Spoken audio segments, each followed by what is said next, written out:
दिल्ली शराब घोटाले के मास्टरमाइंड अरविंद केजरीवाल का कोई दांव पेच कोर्ट में काम नहीं आया और उन्हें कोर्ट ने जमानत देने से इनकार कर दिया। केजरीवाल को अब तिहाड़ जेल में ही रहना पड़ेगा। दिल्ली की राउज एवेन्यू कोर्ट से सीएम केजरीवाल को राहत नहीं मिली है। अदालत ने एक बार फिर अरविंद केजरीवाल की न्यायिक हिरासत बढ़ा दी है।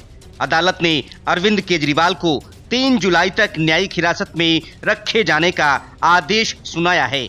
अदालत ने दिल्ली के मुख्यमंत्री अरविंद केजरीवाल के साथ साथ विनोद चौहान की न्यायिक हिरासत भी 3 जुलाई तक बढ़ा दी है। दोनों को ही वीडियो कॉन्फ्रेंसिंग के जरिए कोर्ट में पेश किया गया था।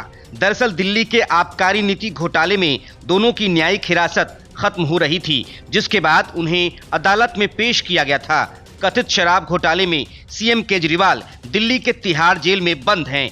राउज एवेन्यू कोर्ट के इस आदेश के बाद केजरीवाल को फिलहाल अभी आगे भी तिहाड़ जेल में ही रहना होगा।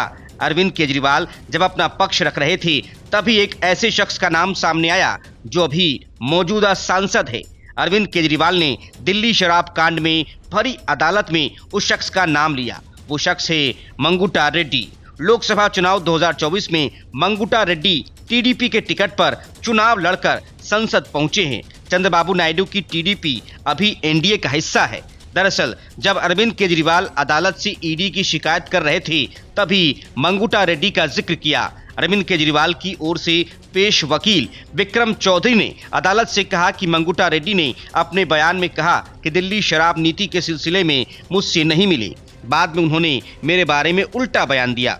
फिर उनके बेटे को अंतरिम जमानत मिल गई। बाद में उन्हें माफी भी मिल गई। इसके बाद मंगुटा रेड्डी टीडीपी के टिकट पर चुनाव लड़ते हैं और अब सत्तारूढ़ एनडीए गठबंधन का हिस्सा है। अदालत में अरविंद केजरीवाल ने शरत रेड्डी के बयान का हवाला देते हुए आगे कहा कि उन्हें पीठ दर्द के आधार पर भी जमानत दी गई है। यह आजादी का सौदा क्यों? अरविंद केजरीवाल के वकील ने कहा कि शरत रेड्डी के कंपनी ने सत्तारूढ़ पार्टी के लिए 50 करोड़ का चुनावी बॉन्ड खरीदा।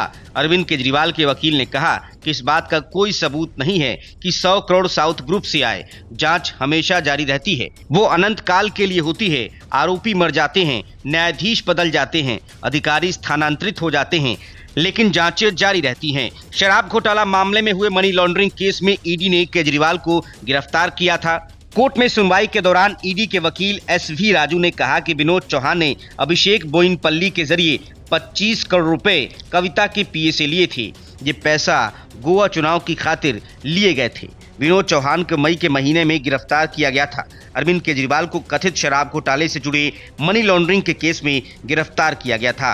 राउज एवेन्यू कोर्ट के वेकेशन जज मुकेश कुमार ने केजरीवाल की हिरासत बढ़ाने का फैसला सुनाया है। अदालत के इस आदेश से पहले कोर्ट में दोनों ही पक्षों की तरफ से जोरदार दलीलें दी गई।